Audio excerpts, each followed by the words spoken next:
তো বন্ধুরা, আজ আমরা খুবই গুরুত্বপূর্ণ একটা বিষয় নিয়ে কথা বলবো। ঠিক আছে? সেটা হলো আমাদের এই 21st সেঞ্চুরিতে কোন কোন কাজগুলো বা কোন কোন স্কিলগুলো আমাদেরকে শিখতেই হবে, না শিখলে চলবে না। মানে যতই এআই আসুক বা রোবট আসুক, ঠিক আছে, কিন্তু আমাদের এই স্কিলগুলো শিখতে হবে। সেগুলো কি কি আমি ডিটেলসে বলছি। দেখো, এক নম্বর হচ্ছে কমিউনিকেশন স্কিল, তোমাকে শিখতেই হবে। তারপর হচ্ছে লিডারশিপ স্কিলস, এগুলো আমি বলে দিচ্ছি প্রথমে, তারপরে ডিটেলস আমি বুঝিয়ে দিচ্ছি।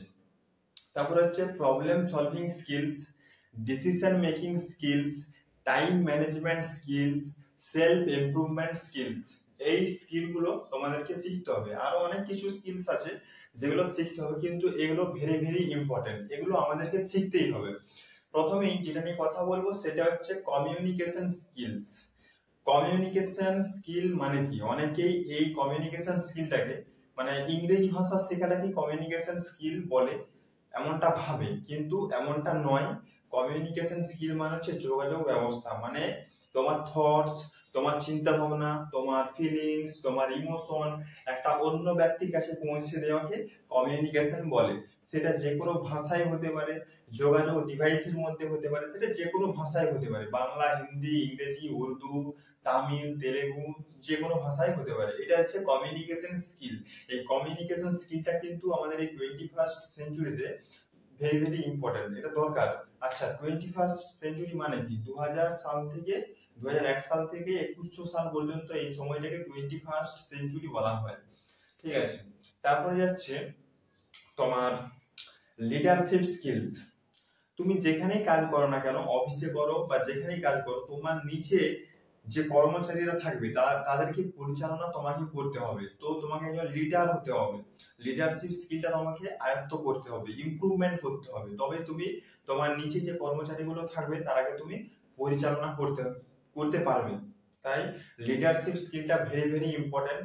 আর তুমি যদি না পারো যে তোমার নিচে ধরো 10 জন কর্মচারী কাজ করছে, তাদেরকে যদি সঠিকভাবে পরিচালনা না করতে পারো, তাহলে তোমার কোম্পানি ক্ষতি হবে, বা তুমি যে বিজনেস করছো সেখানে ক্ষতি হবে। তাই তোমাকে লিডারশিপ স্কিলটা শিখতে হবে, না শিখলে তুমি মানুষজনকে পরিচালনা করতে পারবে না। তারপরে 3 নম্বর হচ্ছে টাইম ম্যানেজমেন্ট স্কিল। দেখো, কোনো কাজ কোনো সময়ের আগে করতে হলে তোমাকে এই টাইম ম্যানেজমেন্ট স্কিলটা শিখতে হবে। টাইম ম্যানেজমেন্ট স্কিলটা, ঠিক আছে, টাইম ম্যানেজমেন্ট স্কিলস একটা স্কিল। সত্যি কথা বলতে টাইমকে কেউ কোনোদিন ম্যানেজ করতে পারে না, টাইম কখনো কারো হাত ধরে চলে না। আমরা কিছুই করতে পারবো না টাইমের সাথে। আমরা কি করতে পারি? আমাদের যে দৈনন্দিন কাজগুলো সেগুলো ম্যানেজ করতে পারি। মানে তোমাকে একটা টু ডু লিস্ট বানাতে হবে প্রতিদিন, যে প্রতিদিন রাত্রেবেলা যে আগামীকাল আমি কি কি কাজ করব তার একটা লিস্ট বানাতে হবে। এবং তুমি যদি টাইম ম্যানেজমেন্টে মাস্টার হও, তাহলে তুমি সব কাজই করতে পারবে এবং অন্যদের থেকে অনেকটা এগিয়ে থাকবে। ঠিক আছে? টাইম ম্যানেজমেন্ট স্কিলটা তোমার সবকিছু কাজ তুমি করতে পারবে প্রতিদিন। এইটা একটা স্কিল যদি তুমি শিখতে পারো, প্রতিদিন তুমি সবকিছু ভাষা বলো, স্কিল বলো, সবকিছু তুমি প্রতিদিন শিখতে পারবে, টাইমের মধ্যে করতে পারবে। আর তুমি যদি টাইম ম্যানেজমেন্ট না করো, তাহলে তুমি ওই যে সময় পেরিয়ে যাবে, তুমি কোনো কিছু কাজ করতে পারবে না। তাই টাইম ম্যানেজমেন্টটা আমাদের এই 21st সেঞ্চুরিতে ভেরি ভেরি ইম্পর্টেন্ট। তারপরে হচ্ছে প্রবলেম সলভিং। দেখো বন্ধু, প্রবলেম ছোট বড় মাঝারি, প্রতিদিন প্রতিটা মুহূর্তে প্রবলেম আসে। যেগুলোকে আমরা সলভ করে ফেলি সেগুলোকে আমাদের প্রবলেম বলেই মনে হয় না, আর যেগুলোকে আমরা সলভ করতে পারি না সেগুলোকে আমাদের প্রবলেম বলে মনে হয়। যেমন ধরো, তোমার বন্ধুকে ফোন করতে বললাম, তোমার বন্ধুর নাম্বারটা ডায়াল করে ফোন করে কথা বলে নিলে, তো এটা কোনো প্রবলেম বলেই মনে হলো না। কিন্তু যদি নাম্বারটা না থাকতো তাহলে তোমার প্রবলেম বলে মনে হতো। এরকম আমরা বেশিরভাগ গুলোকেই আমরা সলভ করে ফেলি। ঠিক আছে? আর যেগুলোকে আমরা সলভ করতে পারি না সেগুলোকে আমাদের প্রবলেম বলে মনে হয়। তারপরে হচ্ছে ডিসিশন মেকিং। এটাও একটা ভেরি ভেরি ইম্পর্টেন্ট। আমাদের প্রতিদিনই সিদ্ধান্ত নিতে হয়, ছোট বড় সব ধরনের সিদ্ধান্ত নিতে হয়। না সিদ্ধান্ত নিতে পারলে আমাদের ভুলভাল কাজ হবে। মানে কোনটা আগে করব কোনটা পরে করব এই সিদ্ধান্ত আমাদের নিতে হয়, কিন্তু আমরা বেশিরভাগ সিদ্ধান্ত নিই না। ঠিক আছে? যেগুলা মানে নিজেদের আয়ত্তে থাকে সেগুলাই নিই। বড় কিছু সিদ্ধান্ত নিই না। না নেওয়ার জন্য আমাদের ভুলভাল কাজ হয়। দেখো, সিদ্ধান্ত যেমন ধরো, সিদ্ধান্ত আমরা কিভাবে প্রতিদিন নিই। যেমন ট্রেন লেট হয়ে গেছে, উঠবো কি উঠবো না, ট্রেনে উঠবো কি উঠবো না। লেট হয়ে গেছে, হেঁটে যাবো নাকি কারো গাড়িতে যাব। এবারে আমরা সিদ্ধান্ত কিভাবে নিই, আমাদের ব্রেনে যে ডেটাগুলো আছে সেই ডেটাগুলো বেস করে আমরা সিদ্ধান্ত নিয়ে থাকি, ঠিক আছে।